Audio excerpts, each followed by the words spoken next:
Welcome. I'm Rufus Pollock from Life Itself, and this is the Life Itself podcast, where we explore the trends and the topics in this emerging area of pragmatic utopianism and a radically wiser and weller world. I'm really happy today to be joined by Dr. Thomas Steininger. He has been cultivating transformative we-space practices for nearly 30 years.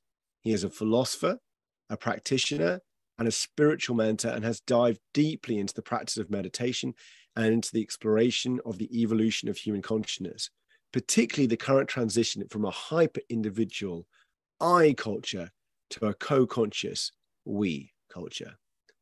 As an authority on cultural evolution and the different spiritual and religious currents that have formed our postmodern world, he brings this perspective into his work as publisher of Evolve magazine, the leading German magazine on consciousness and culture, and as a faculty at Meridian University in California.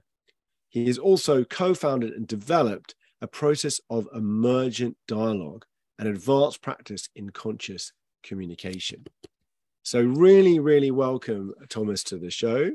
I would like to start just asking you a little bit about how you started this incredible journey over the last 30 plus years in this area. What was your original encounter? And, was it during your studies? Was it later?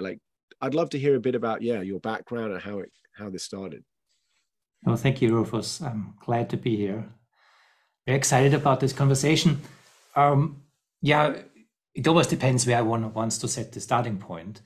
But if we really go way back to my time when I was studying philosophy in the University of Vienna, I was at that time very much a social activist.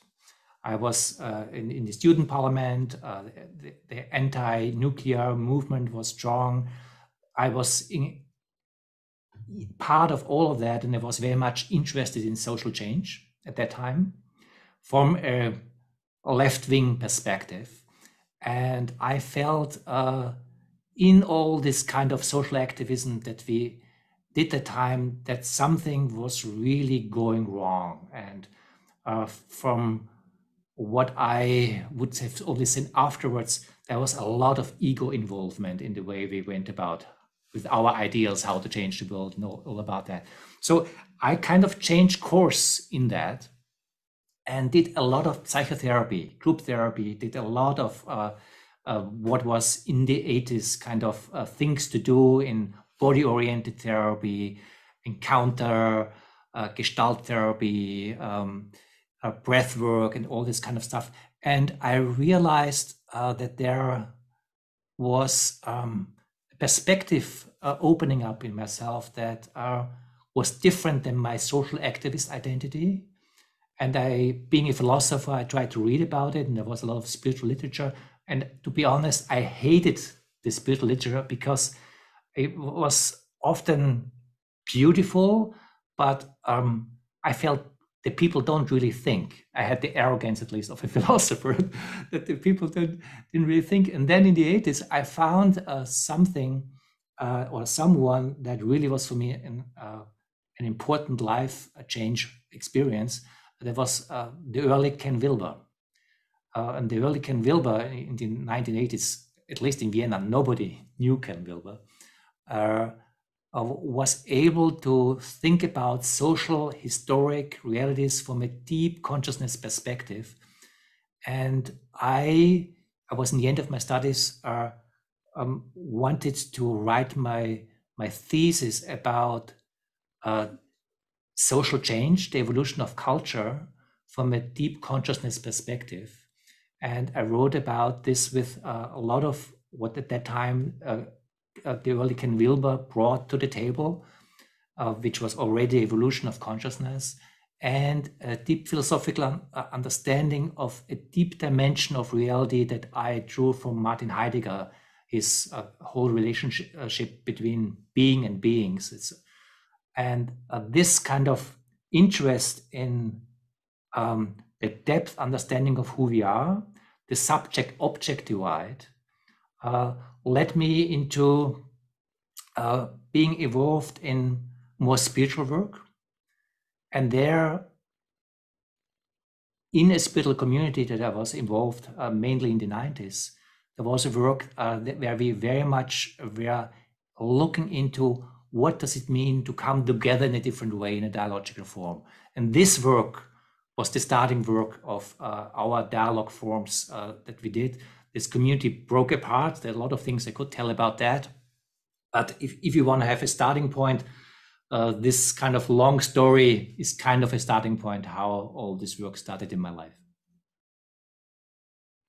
Wow. So just a couple of things. So even I'm always very interested, like, what was the context that had people in that very beginning inquiry? So just one short question first about that fascinating kind of odyssey. What was it that had you kind of see in the activism work that there was something missing personally for you? You know, was there any specific incident, or was just, where did this feeling come from? Because I would guess that many other people you were involved with didn't go on that journey through therapy or through this kind of spiritual inquiry. So I'm just intrigued, because that's even still very relevant to today in many ways, that thing, although maybe the political situation and so on has evolved a lot. So I just, for you personally, what was it and that had that? I mean, yeah, no, it's an interesting question. I mean, I could point to many things, but maybe to pick one that was central for me, because our engagement at that time, typical in this 1970s, 1980s movement, was very much anti-establishment power, against the power structures, capitalism, old-fashioned power. But the way we acted between ourselves in all these student groups in university was very power-driven. The power dynamics were so much part of ourselves that there was a huge contradiction between our understanding of having the longing for liberation and equality and people coming together, and a deep investment in just usual power struggles, ego investments, and the power game as you see it everywhere. And this conflict between our big ideals and the reality, how we live between each other, and myself included, by the way, was something that was bothering me. And there was a deep, something was missing. And on the other hand, that was part of what my dissertation was about. There was an understanding in these liberation movements about human alienation at that time. That was very much that alienation had to do with the production process, with our capitalist societies and all of that. And it felt for me that this, our being alienated from reality, from nature, from each other,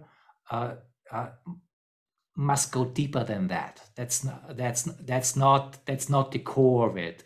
And the particular, more or less materialistic approach to this seems to be lacking a lot. And that's where the psychotherapy process is opened up for me, and brought very deep experiences that also didn't fit to my kind of more down-to-earth materialistic understanding of reality. So I had to deal with experiences with myself and integrate them in my own understanding. And so I just want to highlight that, maybe just as I think for myself. To summarize it, one point was that in the very movements that were often yearning for liberation, for kind of solidarity, for a kind of form of participation without kind of oppression, without domination. You know, I think what we mean by power structures often in that terminology is kind of domination structures. You know, that's the power stands for that, maybe. And not this contradiction that you were seeing between the aspirations of the movement, then the way that we were kind of, people were behaving, including yourself, if you like, inside it. And the point that I think that is most interesting is at the end, though, just there, you said this very insightful point, which is that while some people kind of would have been at that time like, well, we're like this because, you know, we've been brought up inside a capitalist system, we've been sort of formed, and we're just kind of reproducing these structures of oppression that have like been imprinted on us. while there may be truth in that, you also saw that some of this alienation from ourselves, from nature, from each other, went deeper. Mm-hmm. I would say it was like an ontological aspect more than just a structuralist aspect of it, that it went into our being or the nature of our being, which of course is formed in society. And I think that's I just want to flag that. Maybe we come back to it, or we could explore it now. This question is really profoundly and ongoingly relevant to all transformative projects, and especially obviously transformative political projects.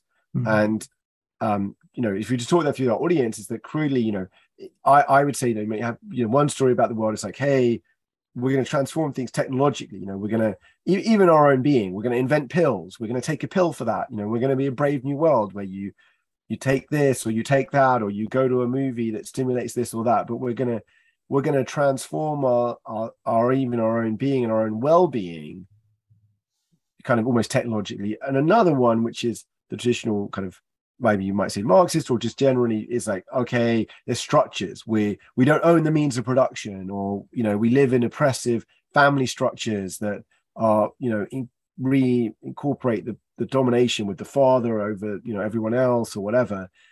And if we break those structures, that could be like, or transform those structures, if we create shared ownership of the means of production, or we reorder the nuclear family into a much better world, this alienation and this suffering in ourselves will kind of be transformed. Mm-hmm. And then finally, there's what I would call, and we could discuss together, I don't know how you would call it, I'd be very interested, but kind of an ontological emphasis, which is say, yes, those other aspects are of course relevant, technological and structural, but really the fault the pathway lies in ourselves. There's something deep in our human psychology that is transformable.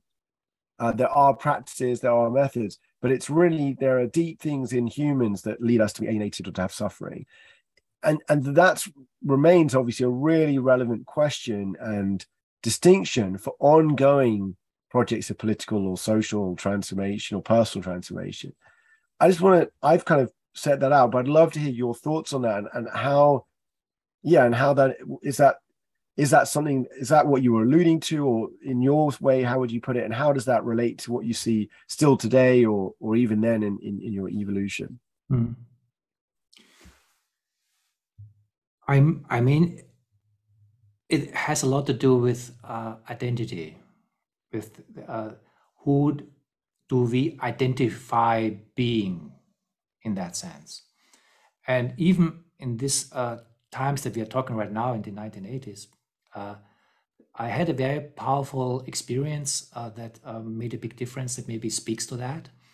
In fact, it was a spiritual seminar. It was called Enlightenment Intensive. And it's a very simple setting. It was a week, and in some circle, you were sitting in a couple of circles, in an outer circle, and you were only doing one thing. You were with a partner, always changing, and one partner asks you one question ongoingly: who are you? And then you have 5 minutes to answer. And then it changes. And basically, the whole week, you just go with this one question: who are you? Who are you? And then you come up with what you come up. And it really becomes interesting when you slowly run out of answers. When you have said everything who you are, from a man, Austrian, activist, all. When you have said this already 10 times, something is loosening in your system, and it's kind of things become a little wobbly in that. And there is a point, at least that happens for many, and happened for me, where you lose deeply a sense of who you think you are, and something is opening up that is you, but you can't name it, and it's meaningful. And of course, this is very much related to the meditation experience. Big meditation seminars or the meditation tradition, I think, is very much also around this liberation from identity. And that was something that broke something open in me. Not only that, but it was part of the process that still stays with me, where I think if we use this big word liberation, there is something in our human soul where the capacity to develop an inner freedom from our identification allows us to be here with each other in a very different way. And if you call this spiritual, just this, yeah, then you don't need any kind of big, just this little opening in yourself, or maybe big opening in yourself, seems to be a very profound foundation for a different understanding who we are as humans and how we can be together as humans. And of course, a lot of things changed since this Enlightenment Intensive workshop in Vienna at the time, but it still speaks to what is important to me.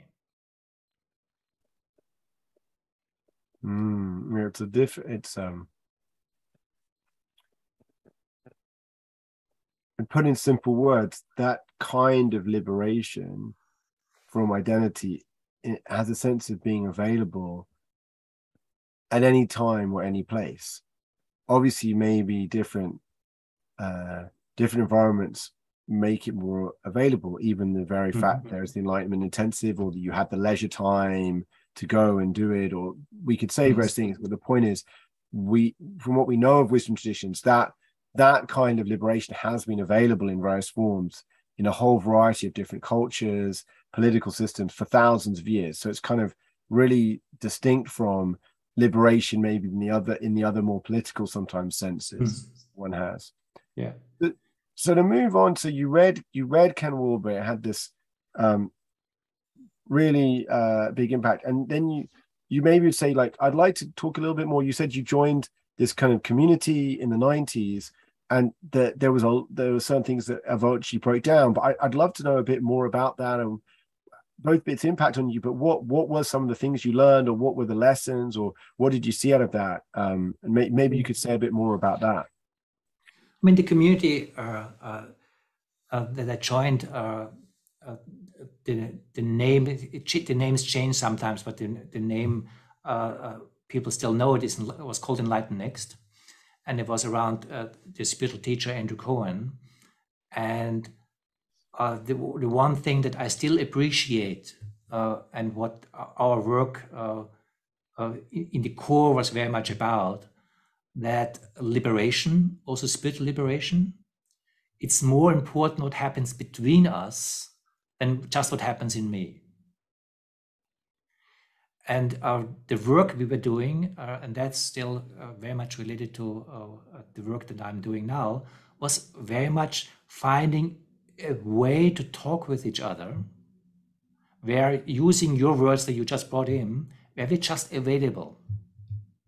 Something, let's call it the potential of the moment, is opening up because nobody puts him or herself in the way with identification.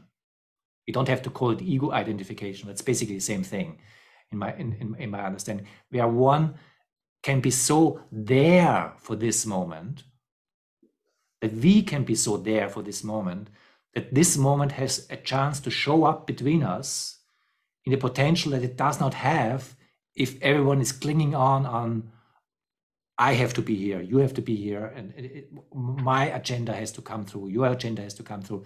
But where all this doesn't have to completely disappear, one can be there. In fact, you have to talk about it's important also for the individual to be here. But the individual to be here in a way that one is free from one's identification with one's separate individuality allows a different dimension to open up. And we did a lot of work about it. One thing that was one of our major moments was had a year-long prologue, but then some of us, something like 30 of us at this time, we were living at the East Coast, Massachusetts, in the countryside. We were for a period for more than 3 months only meditating, nothing but meditating, and coming in this kind of dialogues. So we did nothing but basically, I don't know how many hours, 8 hours, 10 hours meditation per day for months, and every day come together in this kind of what we at that time called enlightened communication, and where the goal was to be there without being locked into your ego. Let's put it that way. And however you want to see that or analyze that, many things one can say about that. There was particular one moment which was just very powerful. Something was really breaking open that still is important to me, although a lot of things broke apart since then, and we were not ego-free, whatever, liberated people all after that. But there was something liberating that was very meaningful and showed a different possibility of humans being together. That was part of this work in this Enlightened Next community. That was also one of the pillars of my life that really still is there and important for me. Wow. And I mean, it's so difficult to talk about these kind of things powerfully and not being it, but just to ask you, like, so when you say something was breaking open and there was this experience, so first of all, maybe even to backtrack, how do we normally dialogue or speak? You know, maybe if we're contrasting, what maybe we all have experience, but maybe you could just give a concrete, you know, vivid illustration of what does it normally look like. And maybe, you know, if you want to, it can be from our own, one's own life, or one, you know, but what's this in contrast with, just to start with? What's the kind of dialogue or the way that we encounter each other normally, maybe? What I would highlight here is that usually when we normally dialogue, I mean, that's already a high achievement, to dialogue and not to debate, to just make the distinction. Well, okay, so even tell me what's debating to start with. The distinction between debating and dialoguing, one could say debating is very much where I want to convince you of my way of seeing reality, and you want to do the same from the other way. And then either one wins, or we find a compromise, or we find some synergy, but it's basically a battle of perspectives. Debating is a form of battle of perspectives, and either with power or with convincing arguments, I can convince you or I can silence you, and then someone wins a debate. A debate is something that someone is winning. A dialogue is not something someone is winning. And let's pick a toy example that we could think of that would be relevant today, that people might debate about, that just would, like, as people listen to this or we talk about it right now, gives us kind of a chewiness to it.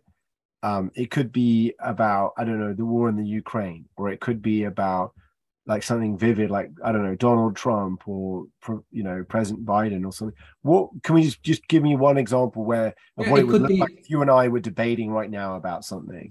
It could be the war in Ukraine. It could be as we were talking about the sense and nonsense of Web3. Yeah. Where we had some conversations about it. It could be also who's washing the dishes today.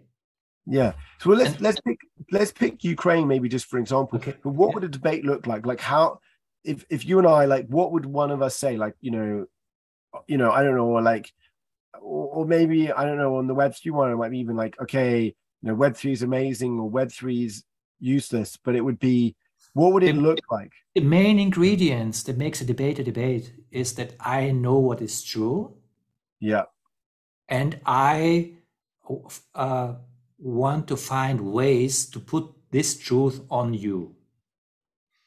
Either that you agree, or at least that you are not able to counter my arguments, that I'm able to silence you. So the way, when I talk about the war in Ukraine, I know what it is, and I hear you, to the degree I hear you, and your arguments, and you disagree, and then I'm looking for the weak spots of your argument so that I can make clear why you're wrong and why I'm right. But the foundation is that I'm very based in my conviction of knowing,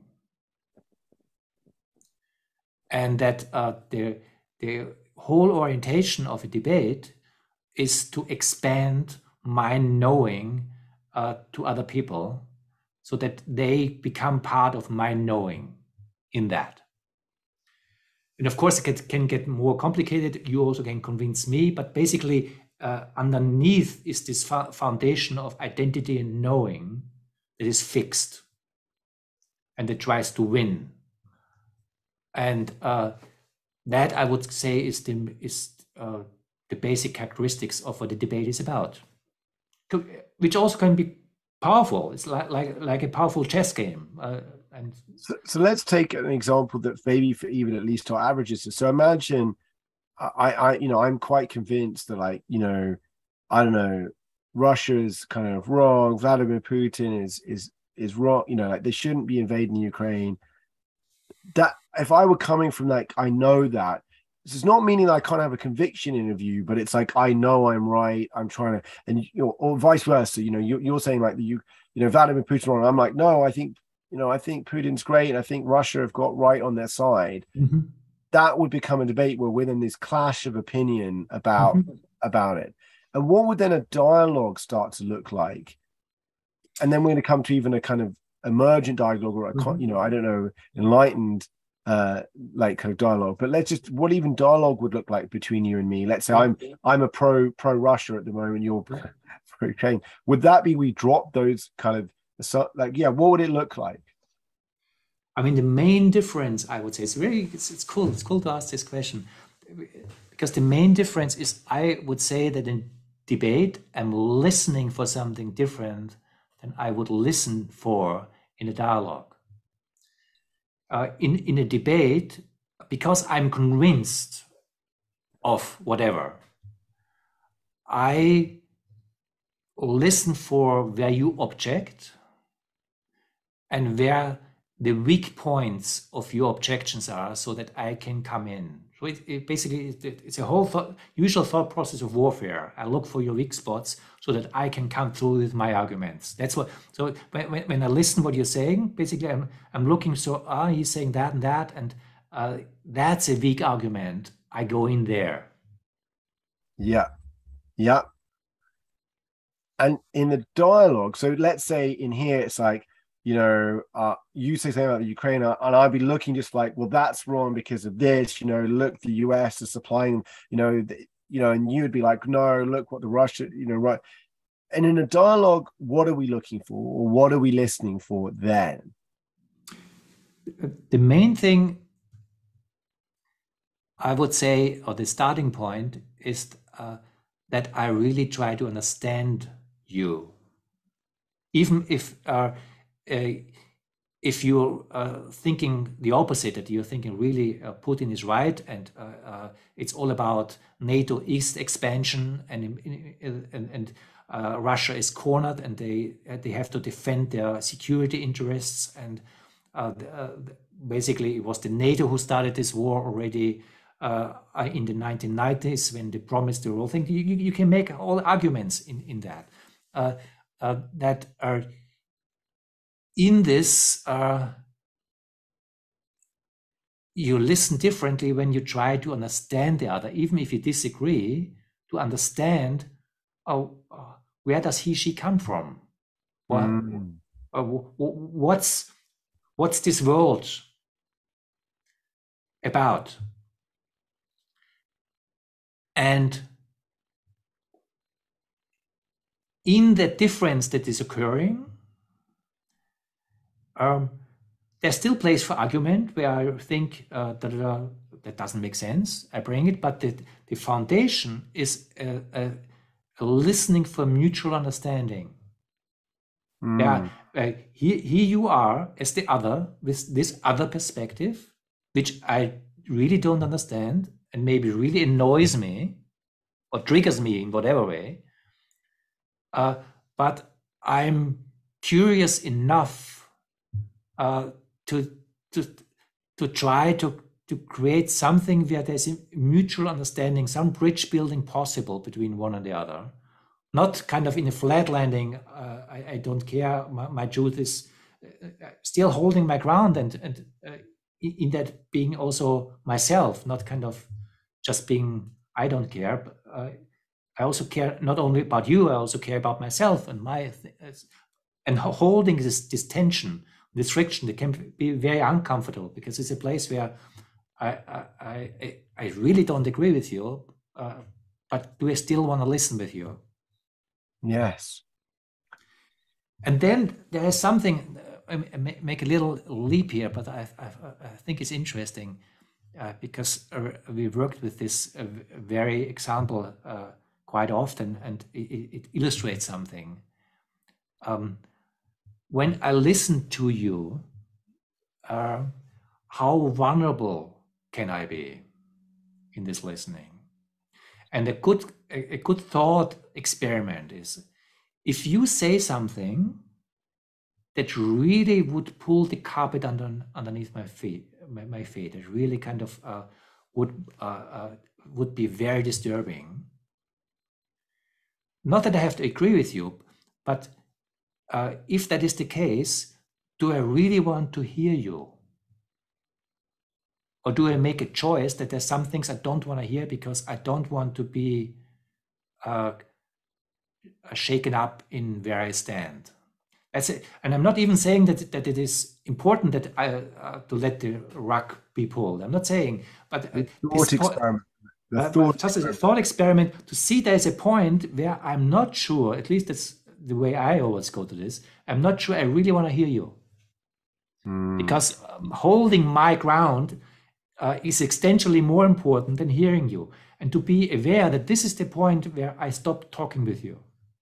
And just to be aware that that it takes a lot of courage to make this spot maybe more open. That even if what you have to say to me is really, maybe it's destroying my whole world, just because something is coming in that I have not thought about or whatever, do I have the courage to hear you, or do I basically shut down? Because I want to be not irritated in my security of my self-identity, and to see that this is quite often the end of a conversation. Although we can continue talking, but basically there's a wall, and I close my ear when you bring this up and find a way around it, and this is waterproof kind of thing, because I don't want to be touched there. And just to be aware of this shows how dialogue can really something open, how dialogue can be really dangerous, how it also needs a atmosphere of trust, because to do this with someone who is not trustworthy is maybe a stupid thing to do. Yes. But if there's a trustworthy relationship, a lot transformative, profoundly transformative can happen in any conversation. And when there's so much trust that basically I don't stop listening.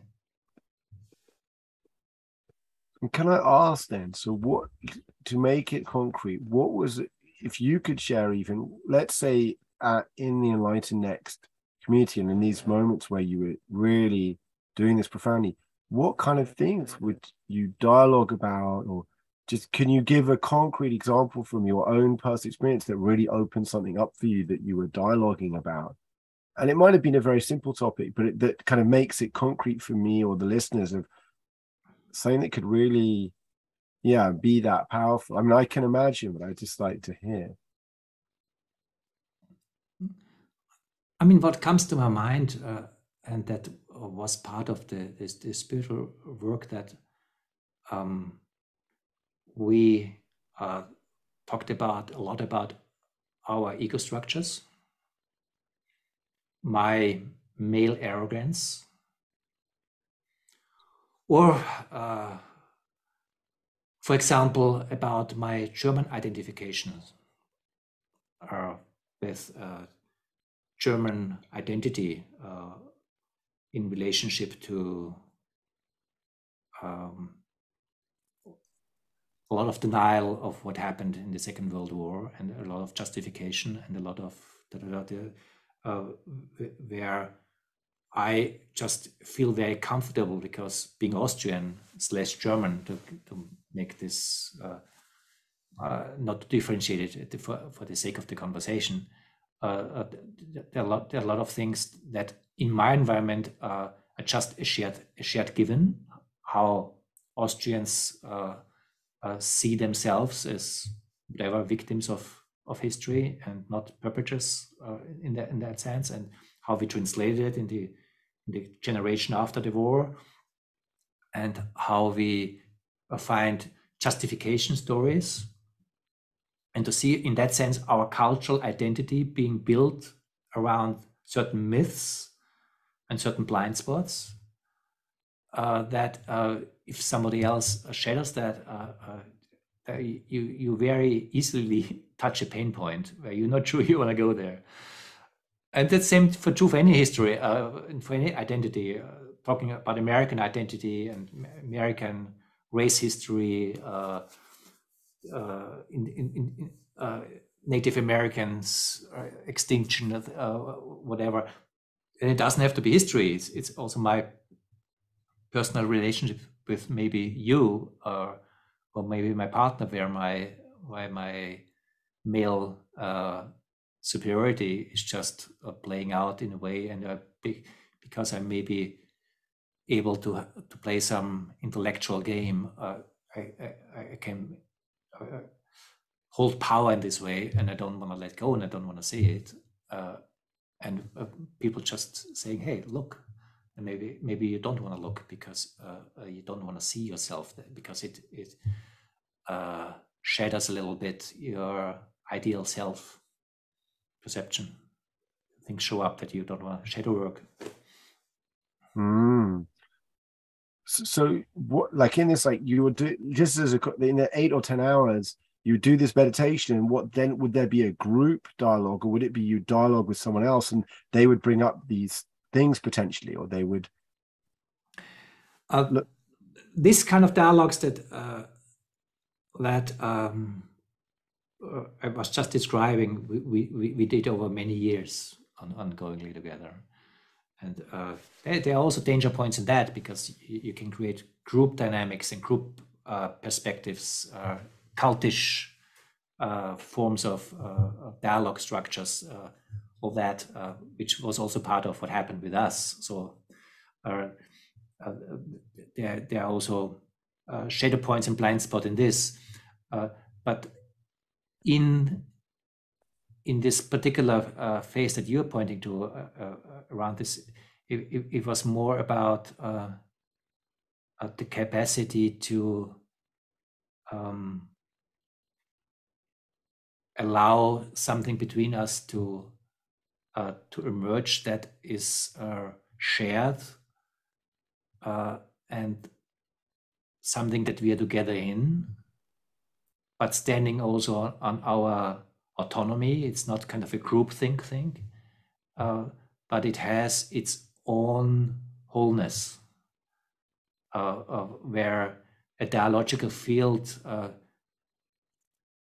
can be also rooted in something very deep, which is kind of connected to what I just shared before about this enlightenment intensive experience, where it's not about me, Thomas, but something where life itself shows up between us, like that, and to have conversations where we find a way to this relational field to be self-aware. Let's put it that way. And so just even to, as I said, what kind of topics were you talking about in the group?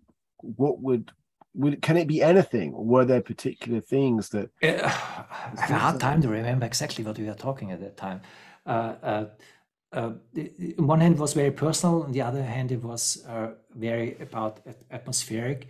But that was also very specific about this particular work that we did at that point. So I wouldn't make this a too general point, because that was related to that particular work we try to do at this time in this context. And in the end, it is not important. Yes. In the end, what I think is important is what you were pointing out, to be available for whatever. And what I mean be available for whatever is what is relevant in this situation that I'm here right now.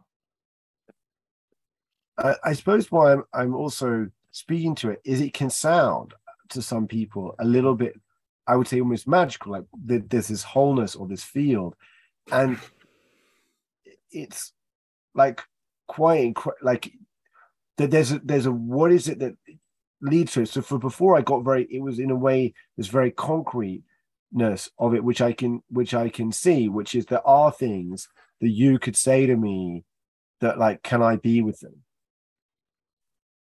You know, Okay. that I can really see that, and that there's something in my ego. There is something that is opening up a spaciousness in myself, where maybe a disidentification with those things. I mean, the most of it I want to say for myself is the things we've done that aren't so nice. I always sometimes have said that, you know, I think the hardest thing is to have been, if I were a rapist, to really be able to be with that, and not to make it, not to be it's okay, or anything like that, but to really, like, we always have such self-image of how we were good, or, you know, the ideal of ourselves, and to be able to somehow hold that and not oh, it doesn't matter, but somehow have some stepping back from it, creates this space around so many things, because we so identify with our positions, including our positions about who we are. Like, I'm, whatever they might be, you know, about I'm smart, I'm good, or that I'm not good, or whatever those are. And so I really see that. And then you're saying there's sort of this field that emerges, as you said, that it's something in the dialogue in this space that's, I really want to kind of come to this discussion, but which is more than the sum of its parts, yet isn't a kind of, it isn't a dissolution that we sometimes have crudely of, like, I'm going to dissolve into some kind of, like, you know, group. It's somehow more than, but yet respecting the individuation. But it's just, I'm only coming back to it. It can sound almost, why I'm asking just for the concreteness of it. It's not important.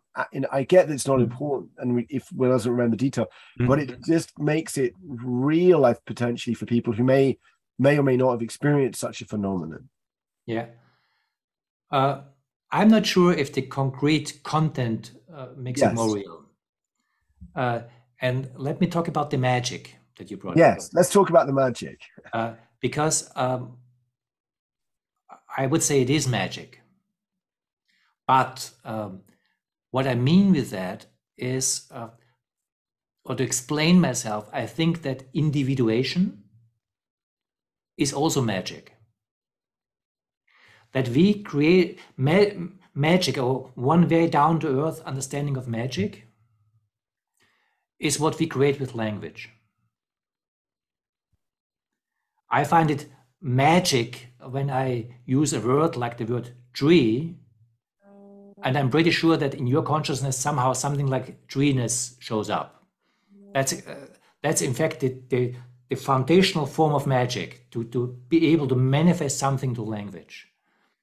And since we started to use language in human history, we also started magic. Magic and the start of language are pretty much at the same time in that sense.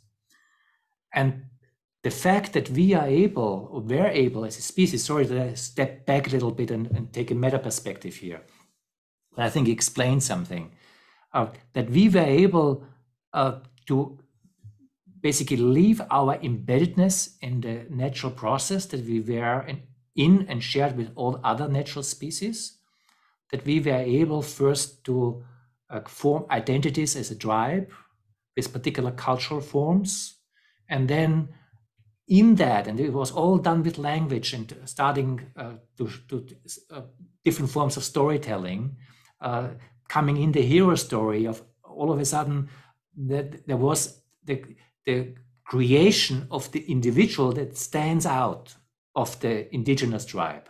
It has its own ownness, and the basic story form of the hero is the one who stands against the embeddedness with nature, embeddedness with the gods and goddesses, and finds its own. Ulysses is and Homer did an amazing piece showing our Western Greek European individuation process, how Ulysses basically is able to fool the gods, the forces around him, to basically enforce his own individuation, his own heroic existence in that. That is a form of magic that we created, and that create our whole culture, at least our European modernist culture, that's based on a certain perspective that we hold with this language.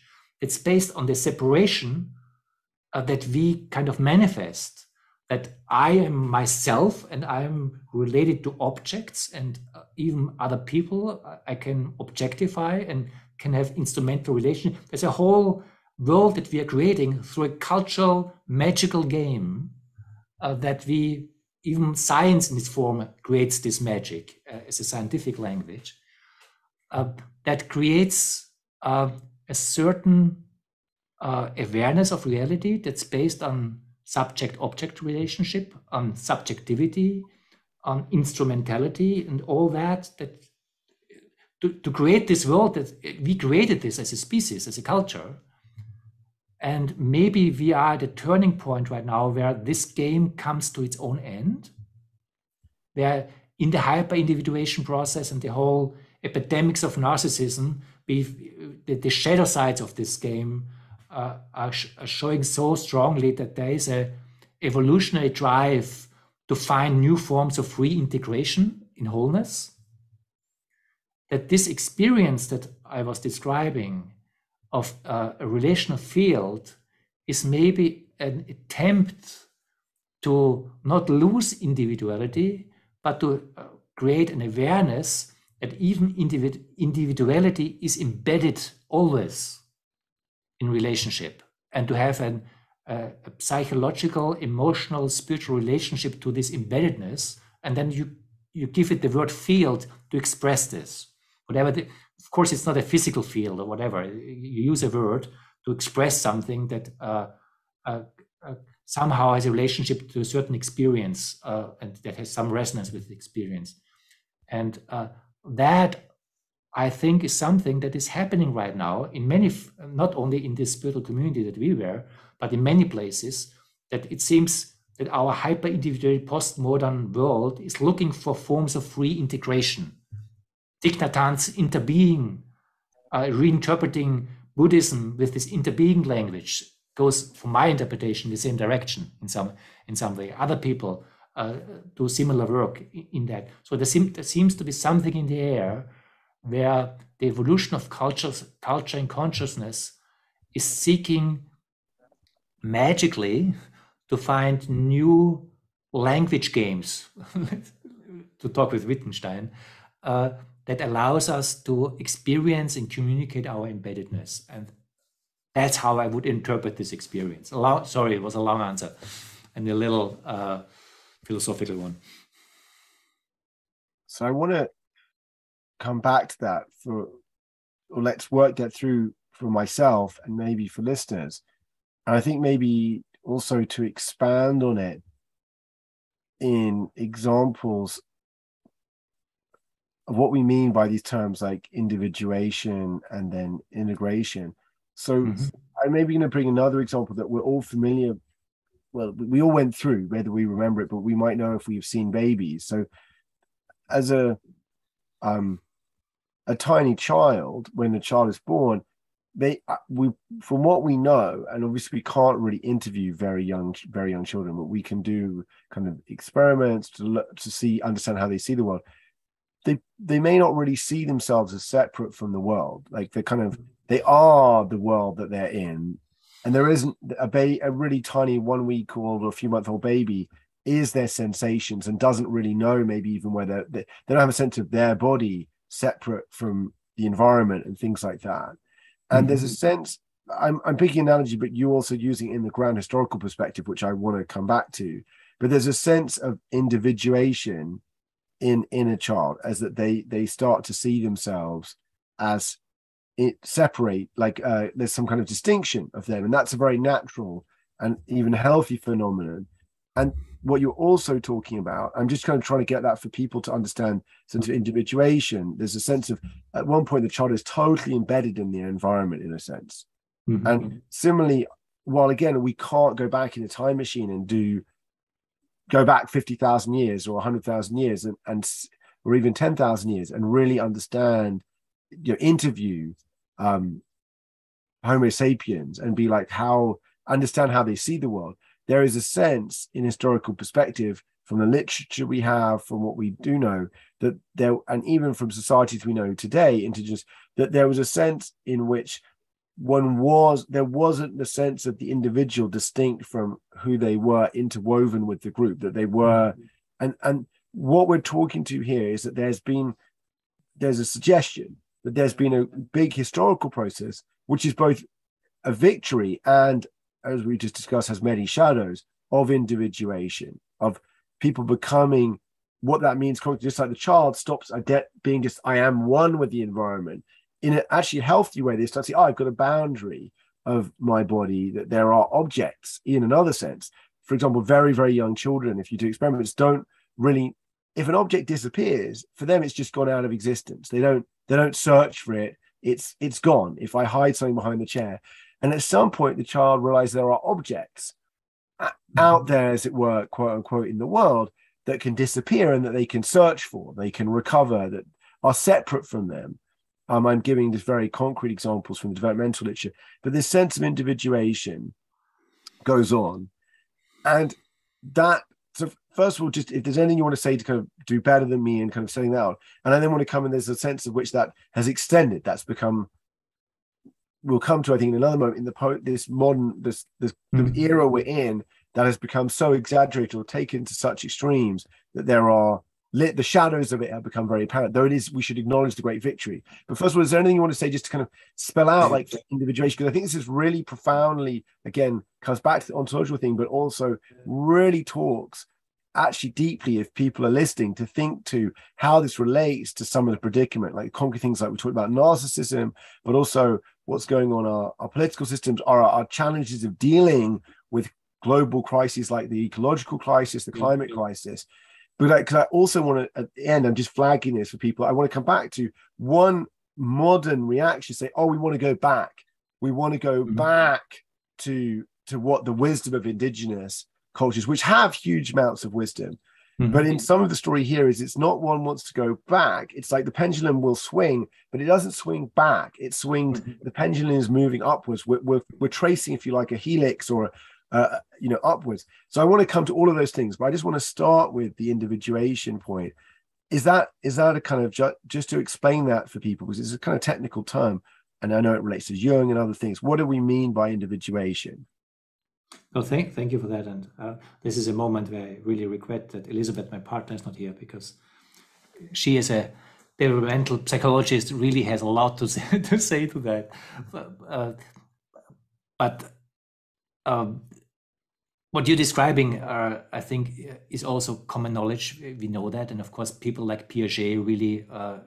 That's what their work is about, to describe these changes that you are describing. And one thing that all of us know, beside the examples that you just brought, is when a child, I think in the age around 3, starts to change language and not talks anymore about oneself in the third person, but in the first person.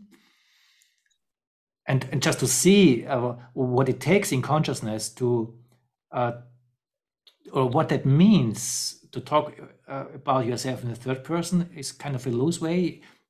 That the identification process reaches a different firmness when you don't talk about him, but I talk about me.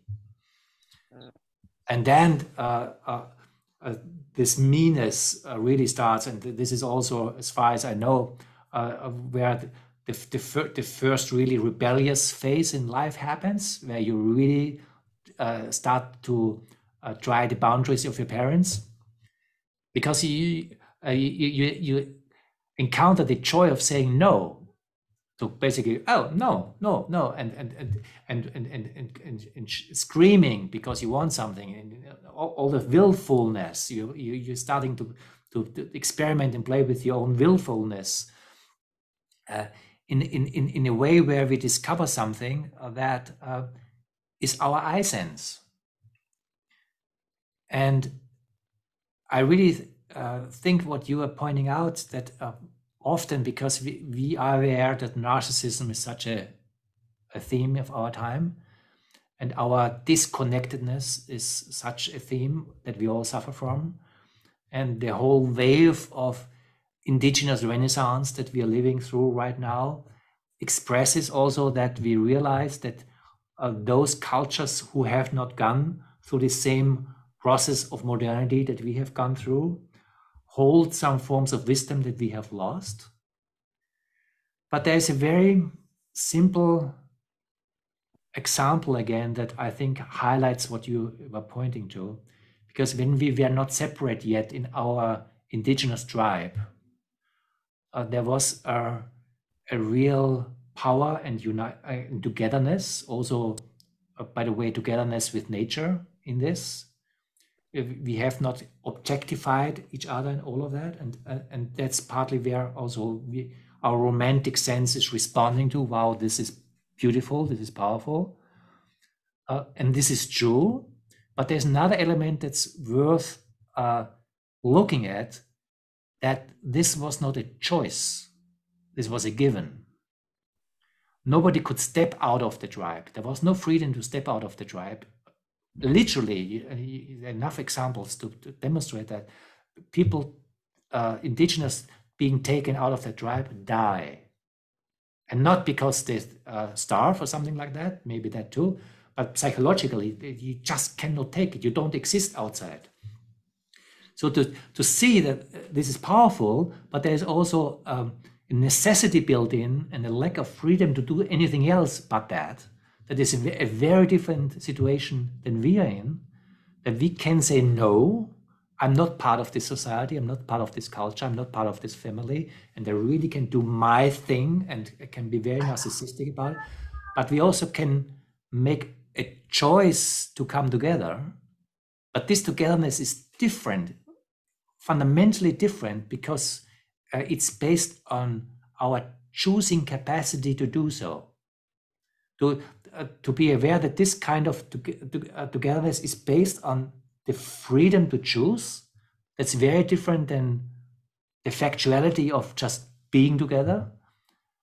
Shows that this is not a going back to some romantic idea, but what I would call here trans individuation, the rediscovery of our embeddedness in our togetherness, is always based on our capacity of free choice, and also the responsibility to choose the right form of togetherness, because you can also choose the Nazi form of togetherness, and that's maybe something one can discuss if it's the right thing of coming together. So our form of responsibility of individuation, and only with individuation there's real responsibility. If someone who is responsible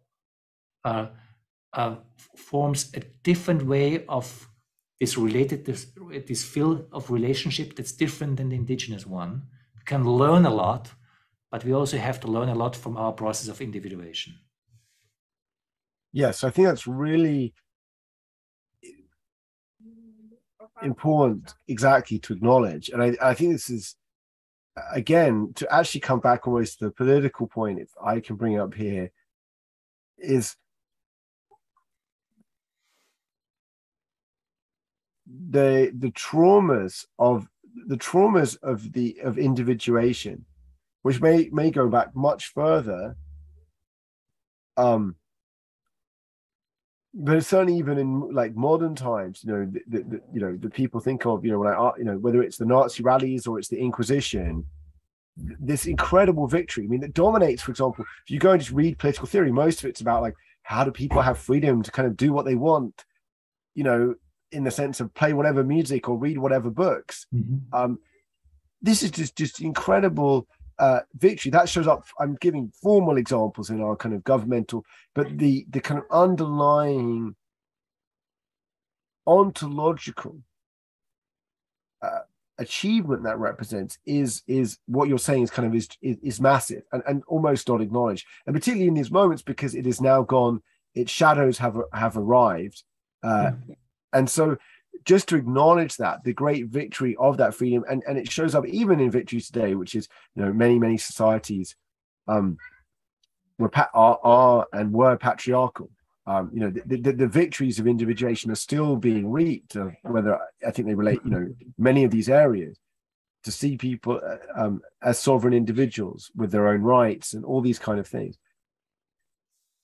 And the trauma, though, that we are still dealing with of that victory, and well, not that but also of, you know, of dealing with the group and oppressions by the group and so on.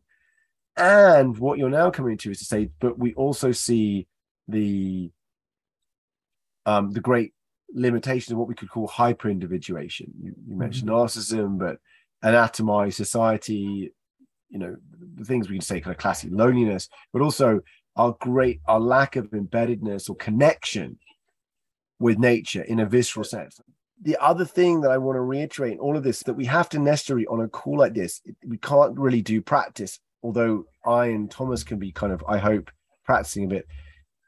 The concreteness of this, the visceralness of these things in both directions. And so when we say, oh, we're not embedded in nature, I mean, in a way, at least I could have no idea of what it really means, although I grew up in the country I grew up, but what it really means to be connected, fully connected with nature in a certain way. But this is something that really is showing up today in the way that we act, the way that we behave, the way that we operate. And I want to therefore comment that one of the things that you're really looking at is ways that we're not necessarily going back, because we cannot go back in a sense. It's not the same thing.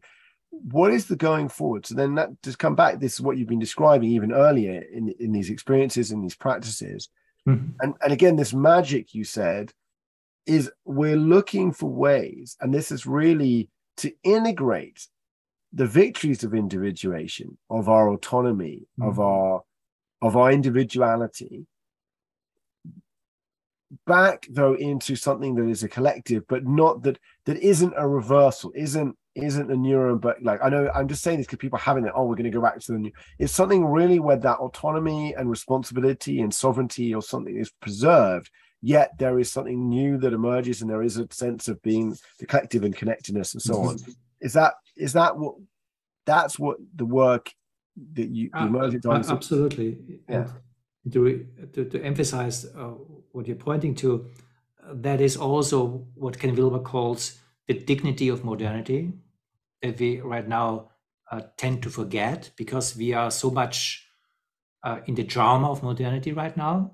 So rightfully, we also have to emphasize how we move beyond that, and also beyond the postmodern revolt against that, to integrate it on a higher level. But it has to be honored, the dignity. It has to be seen, it has to be in there. Otherwise, we end up with all kind of regressions. So this is a critical point to make. And what this really means ongoingly has to be found out on a theoretical level, but also on a practical level. And to talk more from a practical level,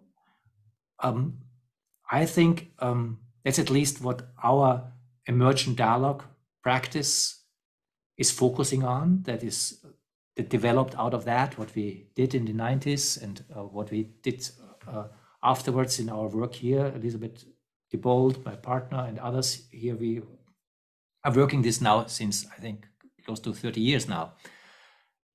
And one simple way to understand what an anchor point can be to enter this different form of being together here is what I would call synergetic intuition.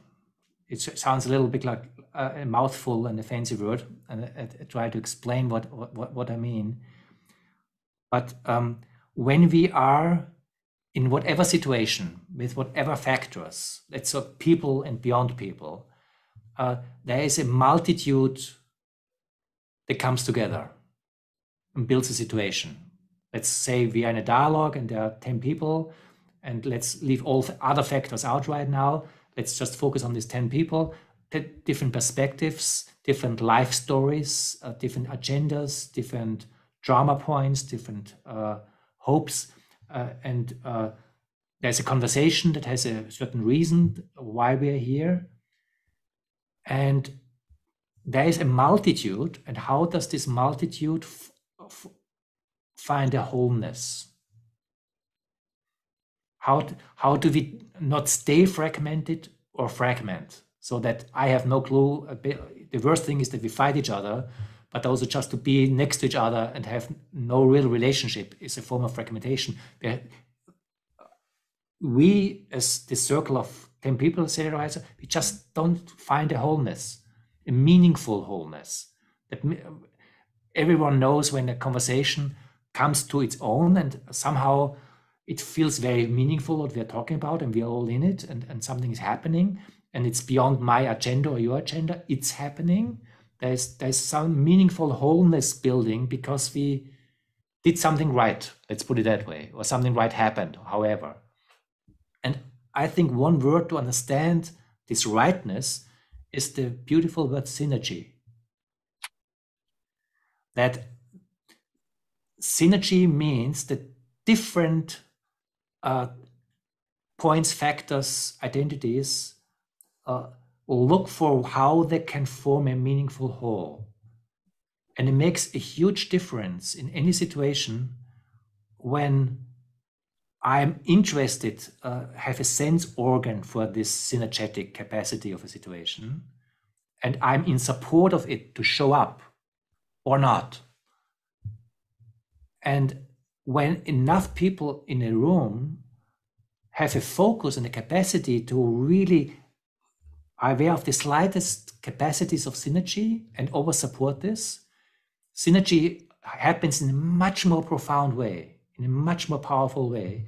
And the potential between us gets multiplied just because we don't focus fragmentation, we focus on synergy. And synergy does not mean that we fall into one and there is no difference anymore. It is a creative relationship of difference, even creative friction, where I don't agree with you, but there's something very powerful in this disagreement that's really interesting.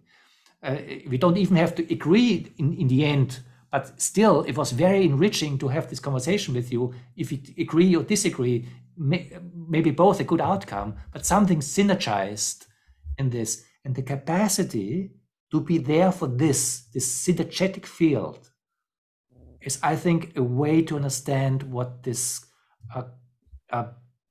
form of being together holds, in a way where I'm not primarily interested in me and my agenda and you and your agenda and debate or whatever, but we are together. We are here together for something that is a creative wholeness that we still have to find out what it is.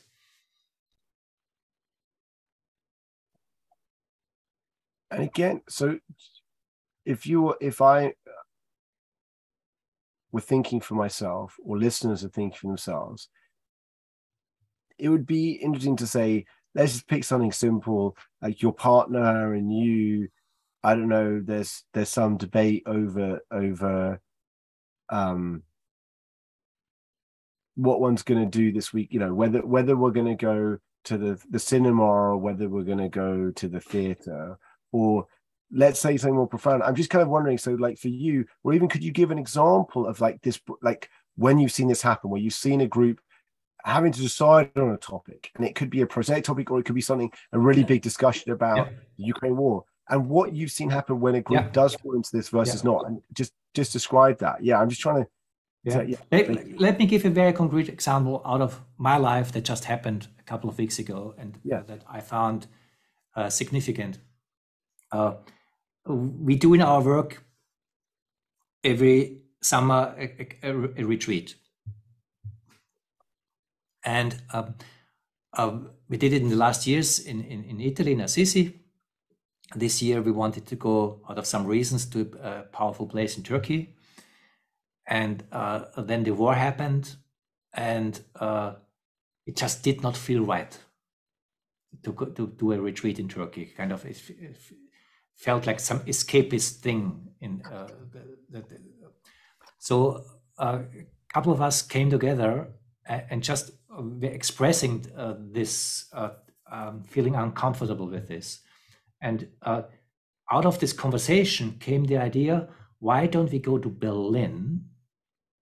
Berlin is a city that holds so much, it's a symbol, the reality of division in our time, and also the creative response to division.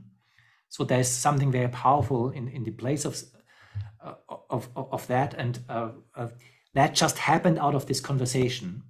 Then we had no idea where to do this, and we had some friends in Berlin. We started to talk, and to cut a long story short, we came up with some friends in a very powerful co-working, co-living space, and another friend who runs a community in Berlin with young people. They call themselves the Church of Interbeing, and we said, let's do this together. And then we had a process where we just in many Zoom calls, and then in a couple of days in Berlin, we just went from our places and talked, how do we do this retreat together? And everybody has their places. And somehow it felt nobody really designed this retreat. It was a conversation where things fell into place. It was even not only a conversation between people. We went to different places and felt that the place told us something how to do this. And this listening to this ongoing synergetic presence between us, the places and the idea, allowed in a very short time that a retreat unfolded. And in the end was, at least from my sense, very powerful and very successful. But it really happened in its own emergence, the listening to the unknown between us. How does this potential want to arrive here? And it was not someone having an agenda, let's do this, and it was really ongoingly being very open and in the unknown, and seeing, oh wow, this fits together. Wow, this doesn't fit together. And all of a sudden, there's a synergetic whole building that in the end, I'm just very happy how it happened. So that was for me really an expression of a synergetic coming together, where none of us were over-invested. I don't know, there was no ego involved, but we were not over-invested in our ego. So that something powerful can emerge between us that was beyond ourselves. And in the end, I think was really in service of the situation, the people involved and everything else. And also, do you have a converse example of something you've ever experienced where you didn't feel that dialogue, or for some reason there was a block, and what happened then? Like, have you ever done like an event where that wasn't somehow in place, and therefore things you felt that discussion happen? I just trying to like how people can feel that when they have it. Yeah, I do. I what comes to my mind right now is a kind of a group of people that I'm involved in since some years, where we are also, again, from different backgrounds, worked together how to create a more conscious culture in Germany. And to cut it short, COVID ripped us apart. The investments in different forms, how to respond to COVID, to be with the establishment response or with the more alternative, even conspiracy response, although we were very conscious people, we were not able to hold it. We fragmented, and not to give any one of us now, we fragmented. We were not able to hold the difference in a creative, co-creative, synergetic way. I'm still not over. I'm still looking for what can happen in the future, but for the moment, we failed. And so, yeah, I mean, this what I want to bring up is something that I think is really subtle. Just for an example, a friend was talking about recently, um, which was, to put it in a simple way, there was an event he was participating in, and he's also from a research background. He was in academia, and the thing he really respected in academia was that, it's like, particularly in research collaboration. So his interest was when you saw groups operating, like good research groups, because in academia, you can be in departments and there's different reading groups or different research groups, and some are really kind of not very functional, and some are really productive. Mm-hmm. And his point, and his also thing, so that's just the context. And he was in a group, and there was a lot of stuff about like everyone had to speak equally. They was asking a relatively expert question about like, how do you do research to assess, something. And what he was noticing, which is something sometimes that happens today, and I'm asking this in this kind of question of dialogue, which is, there was a kind of a bit of a formality, like people felt like everyone, there's a question, who should speak, who had power. There are these things that come up. But even that there were differences of opinion. I guess he had this question, which is, when you operate with what, and I'm not articulating this question super well, so I'm going to kind of work it through and we'll kind of make of it what we can. What he was saying, what he saw in research groups was there was a tolerance for inequality of speaking or participation at given moments because someone had expertise. But the group had this core purpose, and that would dance. It wouldn't be someone who always, in a given moment, it would be like, okay, we've got a statistics question. This person knows a lot about statistics. But you could kind of, and also you could have very strong differences of opinion that would, in at least productive groups, there could be clashes, but it would somehow synergize, and you would move on. And I guess what I'm trying to bring this up is that what I'm hearing is that also this isn't about being nice. This practice, something emerging, isn't about us all being like, oh, everyone's view is equal validity, but there's somehow an ability to add, kind of be with productive tension or creative tension. And in this group that kind of pulled apart, like, I guess what is it that allows a group to not have too much tension or be pulled apart versus, it sounds like when you did your event in Berlin, everyone's kind of committed to the mission. There's a general alignment, and even maybe cultural alignment. There are going to be differences, but there's enough kind of shared. It's like in this other group that wasn't so productive, it was like, even there was maybe the formality that there wasn't a space to actually have creative difference, versus when there is in the research group, which might even be quite like, and maybe sometimes even egoic, but I'm not sure. In the good research groups, that's actually one of the funny things is there's, even if people have got big egos, the egos in terms of what you're doing is sort of put to a side. You're committed to the scientific mission. And I just I know my question is not so clear here, but how does one, even in the lower sense of this, allow not to be pulled apart like you've described, but also not to become like flatland, where like, everyone has equal listening to everyone's view is equally valid, because yes, everyone's view is equal. Like, we want to listen to everyone in a true sense of listen. But at some point, how do we deal with tensions or conflicts? Like, I guess my other question would be, when have you had a group where has had a lot of tension, like the COVID group, and is successfully synergized? I have had this experience also. And I think the point is a completely different one. It's not about everyone being equal. It's not even about everyone being heard, although this is a virtue which I find important. It's even not a shared mission, although I find this is important also, and it can help, but it also can be in the way, by the way. What I would emphasize is, again, this mysterious thing called the field, or the wholeness between us.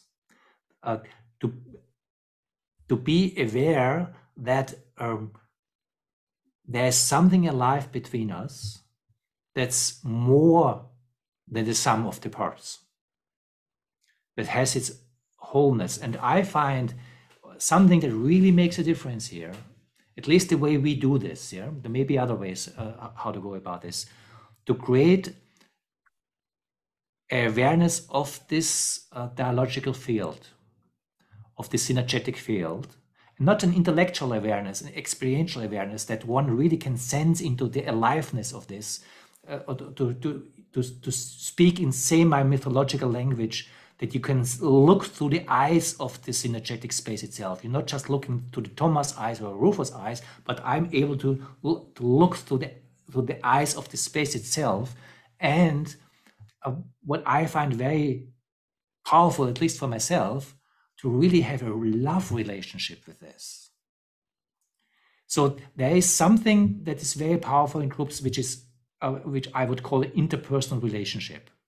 So that I'm not just me and you are instrumental part of my reality, but I honor you and I honor her and I honor him, and this is a very important foundation of a real relationship in a dialogical field. But this is, I would say, an interpersonal experience where I'm aware of you and her and him and the network of us in that, but it's not the wholeness itself. The way I would talk about this field consciousness, I would call it, there's emergent interbeing that has its own life form, to say. I mean, I'm speaking semi-mythological to make a point here. And to be aware of its needs in that situation. What does this relational field really need from me and from you? And my capacity to hold the relationship with this emergent interbeing field and our shared capacity to do that allows us to hold the tension between us in a way that we don't fracture, and where it's not even, again, not the point that we in the end love everything everyone is saying. It can stay in friction, it can be productive, it can be creative, or we can agree and find something but everything that kind of synergizes in this, not kind of everything is nice and everything is equal way, but it can be very complex, difficult, all kind of stuff. But there's a love for this experienced wholeness of this emergent interbeing field that allows us to anchor us in that and to hold us so that this becomes creative and not falls apart. And can you give a concrete, you said like a concrete example, you said an example where this hadn't happened in this kind of COVID, in the time of COVID with this group about thing. When is the example when you've seen that happen, when there was that there was quite a tense topic, and it, like, where there were differences, but it was able to be held in this way, and what the result was? Do you have an example, even from Enlighten Next? You know, were there just kind of get it really common, were there tensions in Enlighten Next that got resolved through this kind of dialogue, or things you've seen in recent times where you've seen this really play out? I mean, Enlighten Next is a different story because. Well, then let's leave that one for the moment. But just any example you could give me concretely of a topic that you think you could, and describe, like, these people have these quite different views, but I had this different view, and we kind of, but this was actually the result, like by able to hold the field like that. I mean, in some way, this is my ongoing experience in doing our magazine. Where we have sometimes very different perspectives on. Can you make it just on this one? Just give me a concrete, so a different, and it could be just the simplest thing, like we wanted to have this as the lead story of that, but like a concrete example where this came up, where two people in the magazine had really different perspectives, and then what happened? Like, if you did this interaction and the field was held, this was the resolution. Well, let me go back to this retreat decision, because we really had in that very different views. If at this point going to Turkey is something that we should do, or if it's even a problem to do something, or if there's a need of different.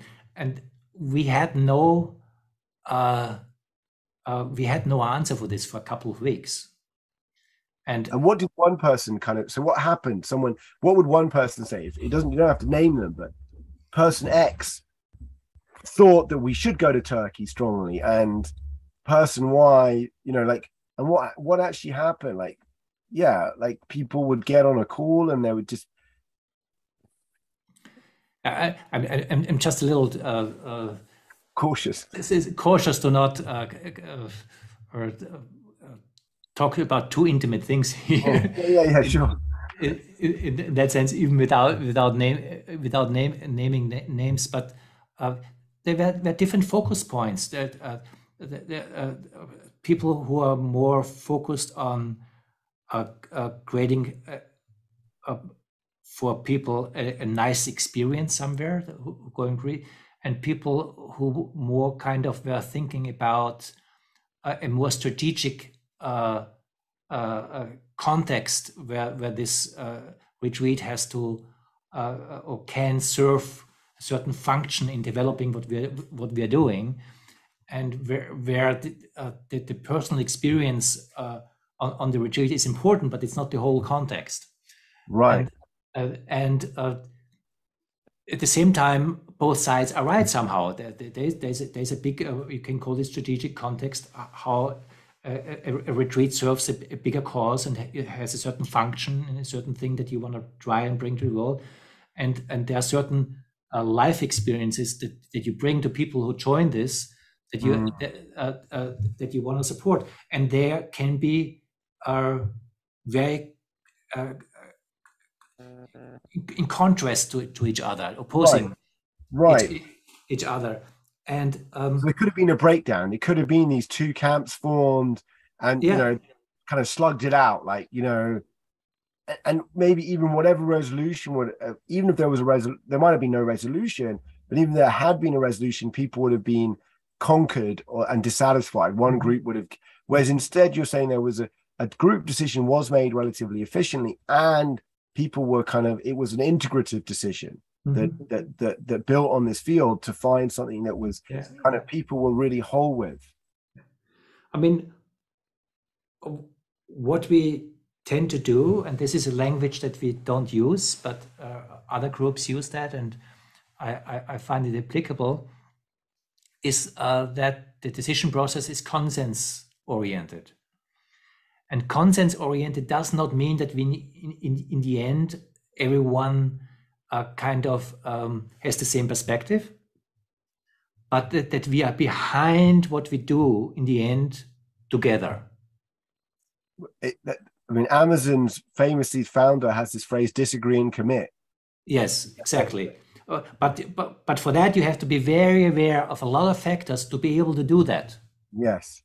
And you have to be there has to be a lot of freedom from one's own agenda, particularly to do what you're describing, to disagree, but be behind it, because whatever, it seems to be the right thing, although I still disagree.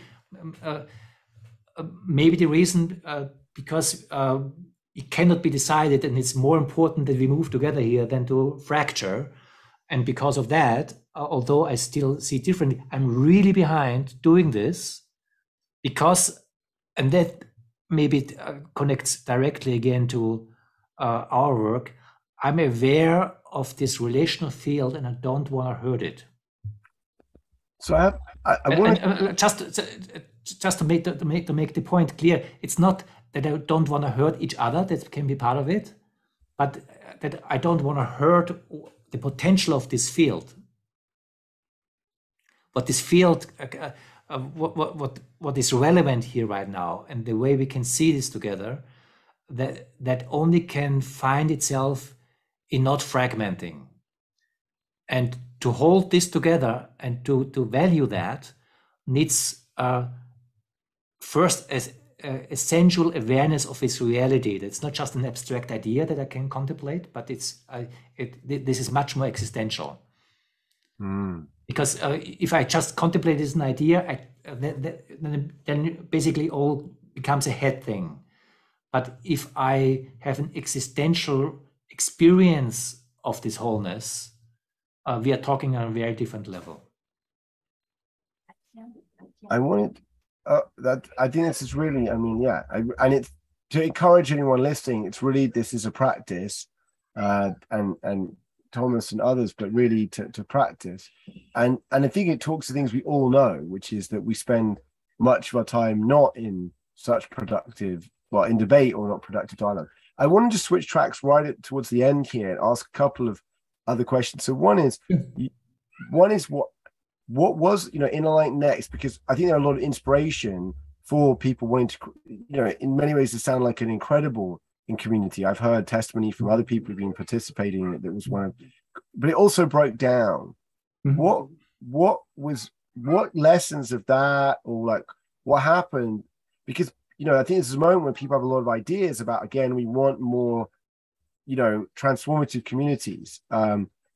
What did you take from that experience as something that we could, what was the source of the breakdown? What could we learn about, or I don't know, whatever you want to speak to there, but yeah, anything there you'd like to talk to, because I think that has a lot of lessons for people today. You have another hour, a couple? I mean, there's a lot we can say. Just maybe one thing why I think that in the end it fell apart. Yeah. I think it fell apart.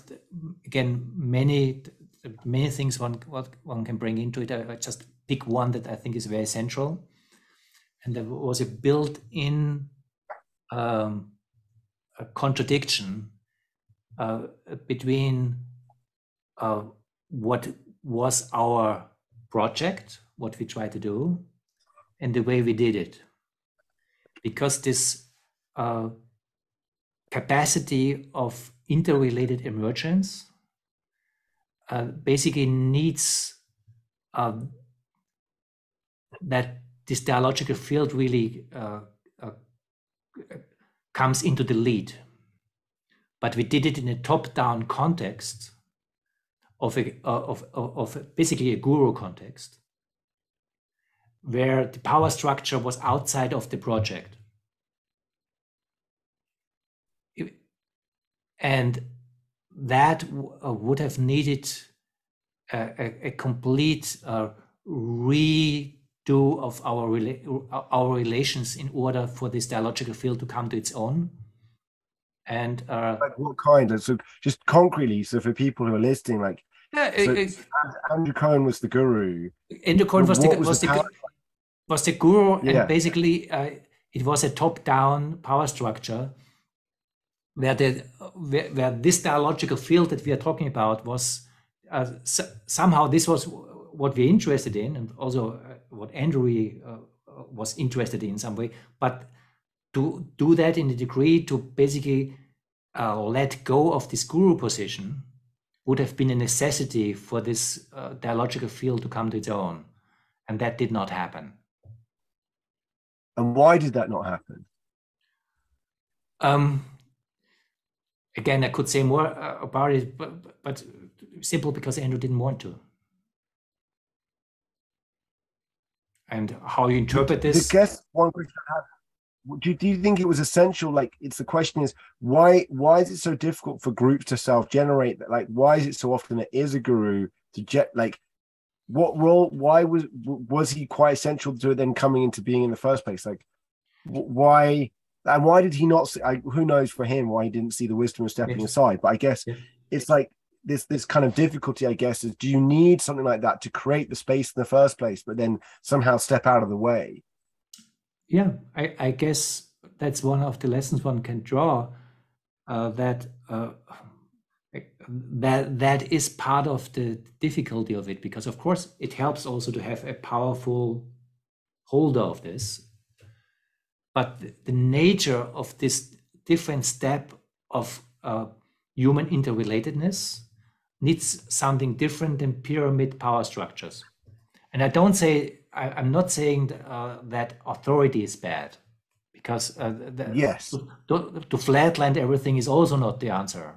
So yes, how to do this, to do this in a dialogical way and to honor authority and expertise at the same time, in a flexible way of honoring who we are, also in our differences, that's demanding.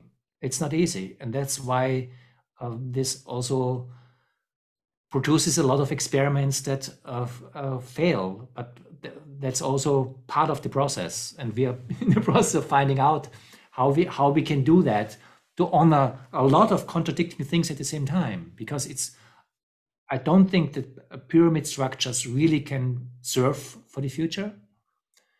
And postmodern flatland non-hierarchies are incapable also. So what is the integration? And I also have no real problem with failing, because I think failing is part of the success in the end. Yes, I mean, obviously, it's like one want to fail in ways that are used. You know, like there's lots of ways to fail. There's just there's bet. You know, so I guess just on a related question that we come back to is also what, you know, integral. I mean, obviously, Ken Wilber and the integral movement is much bigger than Ken Wilber. Involves many people who've contributed. But what are the lessons again of that? I mean, I am someone who's kind of come to it a bit later. You know, obviously in the last few. But what, you know, there are many. I mean, I think if you Google, you know, like the top hit for Ken Wilber or something is like this essay by Manson, the guy I think who, you know, wrote this sort of self-help book, but it's like he was obviously really inspired by Ken Wilber, but called like The Rise and Fall of Ken Wilber, you know, or something. You know, and he's like, you know, starts the article, he's like the greatest genius you've never heard of.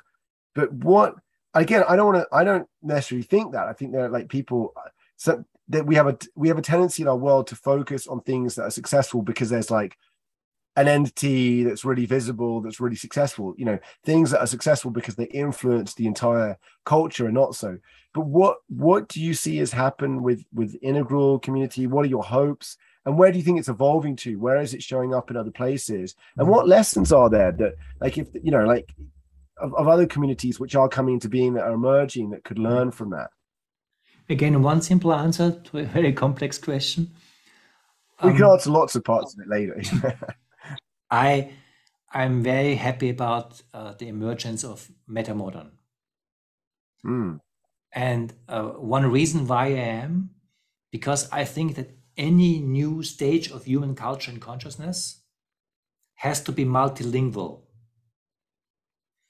And that the emergence, the existence of metamodern, also partly in competition with integral, partly in identity, in my understanding, is a support of integral, because it allows whatever this new stage in culture and consciousness is about to find different voices in also hopefully friendly competition to analyze what it is, and not just coming from one source. So in that sense, I really think that integral becoming polyphone is a support of integral, and that Ken has here a monumentous role in what happened and what he brought about, and that he has his own genius in that. For me, is unquestioned, and of course he has also his limitations and his downsides.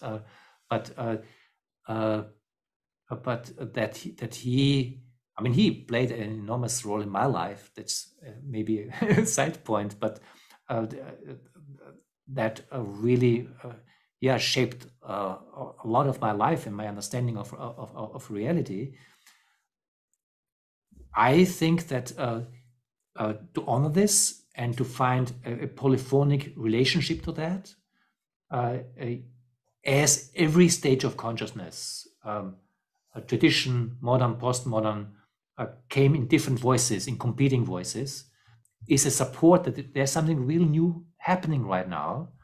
And some people call it integral, some people call it metamodern, and some people will find it a third name for that. And I think that's good so. And what do you think what is the kind of, you know, essence? I mean, I give the analogy sometimes for people in discussing this of the Reformation leading into the Enlightenment. I mean, the great last transition, you might say, if you were with that, and that let's say in the Reformation, which I think is actually a key point, and you can go early in the Renaissance, but in essence was actually a sort of an individuality, like that people, each person found their way to God, so by scripture alone, etc. There were, and it's a good example, there were many different Protestant sects. There are many different people with different views, but there were certain key commonalities, maybe, fundamentally to, for example, Protestantism. And then ultimately there are many different takes on some degree aspects of modernity, but they had these they were common. So, as I said, one individual route to God, or, the importance of reading for oneself, the Bible. These were common aspects. Some, you got the Quakers all at one end, and you got, I don't know, the Anglicans. There's a huge spectrum. I know that or Luther and Calvin being two voices that had a lot not in common, but at the same time, had a lot not in common. So I guess when I hear kind of Wilber or Integral speak, it would be stuff like a key, like this. There was a unifying principle. That's my point. There was a lot of divergent. The key principle, let's say, of Integral would be like just the assumption of the possibility of human growth, consciousness growth, and evolution. The reality of that, and that there's no end. Like it's not like we've got the right answer. This kind of aspect. I don't know, maybe I'm not putting that rightly, but what would you say? Are there any underlying kind of core principles, though, which many polyphonic voices may be versions of, but what are kind of core assumptions? Like the Protestants had certain core assumptions that you can identify. What comes to my mind first is one thing, and that is the integration of the modern impulse and the postmodern impulse into something new. Because at least in my understanding, postmodernity is not really a new stage in consciousness. Postmodernity is modernity in the face of self-critique. It's the deconstruction of modernity. It's not the new yet. I mean, at least one could argue that point. It's like scholasticism. Medieval scholasticism was a kind of integration at the beginning, but into the old system of the discovery of Plato, Aristotle. But it wasn't. Yes, it was a kind of critique or building on, but not yet the next stage. Yeah.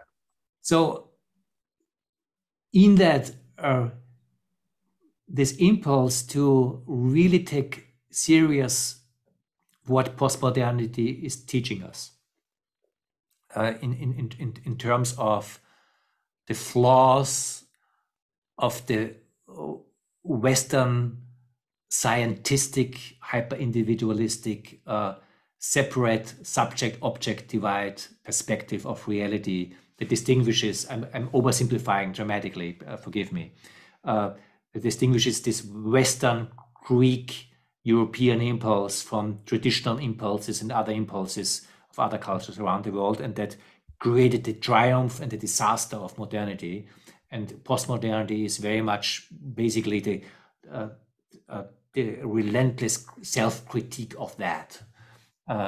And integral metamodern is a way to acknowledge this critique. For example, the subject-object divide of the modern perspective. Also, the reduction to materialism, to basically that only things that we can measure with scientific methodologies is accepted as being reality, and everything that shows up just in its phenomenological form is not real. All these kind of things that modernity and the modern did for us is very flawed. But at the same time, to acknowledge again the dignity of this modern impulse and find this in new forms of holding bigger complexities where this can be brought together seems to be one that these different forms of integral and metamodern try to achieve in similar or different ways. So that integrating of the modern, like respecting of reason, so neither throwing out the baby with the bathwater, so keeping the baby of modernity, the value of reason, the value of meritocracy, the value of expertise, even of material developments, while also integrating the great critique maybe of that, and generally, which is that there are, first, it's odd because postmodernism doesn't really have quite the interiority, the respect for, but maybe I'm being unfair to postmodernism, but the point of that, we're integrating certainly the spiritual line back into things, integrating the phenomenological in the inner world into things. That's it. So it's kind of funny because you might say there's obviously it is the time for the birth of a new whole religion, or like a wholesome or a spiritual thing that integrates that. I know many people talk to that. I've talked about it before. I know many others in this space, but Ken's, one of his most recent books is the religion, I think, of tomorrow, or the religion of the future.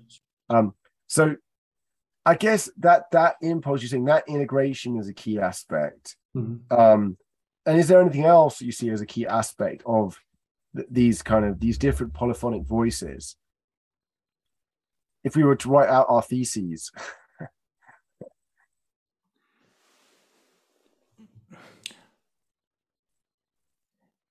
It's interesting because I think it's central, but I may be biased because it's so much where my focus on it is, and in integral, it's only partially developed. But I think to develop a perspective of reality that is beyond the separate individual self-sense, yes, seems to be part of the equation here.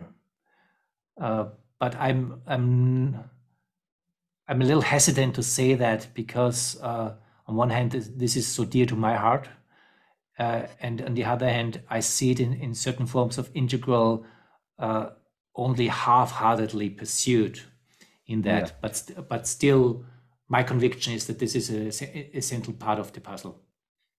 And finally, I guess, what are the things we could learn, and not like everything, but what are the limitations being of the integral maybe movement or community or practices? Like what do we think, not like they may even be recognized in the community, so I'm not saying that everyone has them, but what if you're saying to people like, what could we learn from the last 30, 40 years of integral's efforts, the successes and the things that haven't worked so well for like other groups, and other movements? I mean, I pick out one. I mean, I know Craig Walsh wrote this, is like 2007, I think, addressed the European Integral Congress or something like that. But it was, it's like the Ken is very clear in the work, but it is quite it can be quite heady. He himself had a very strong practice, but I mean, Craig mentioned, I think, in his address, like, we really need to make sure we're doing the work, the inner work, the actual practice, rather than this just being ideas. That's one thing that I can see in any, I see for myself, but I can see in any groups, it's often quite easy to be like, oh yeah, we've got all these great ideas. It's true of any political movements, but then it's like, it's not the practice.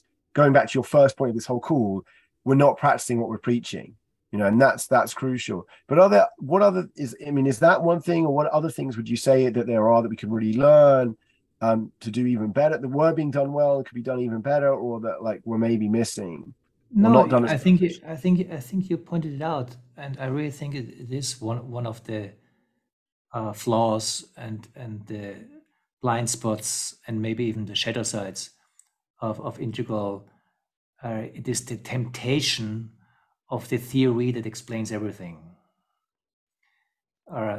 Because there's a temptation, and I saw this in many cases, particularly in young, intelligent men, to kind of be so drawn into this capacity to put everything into maps that basically you only live in maps anymore.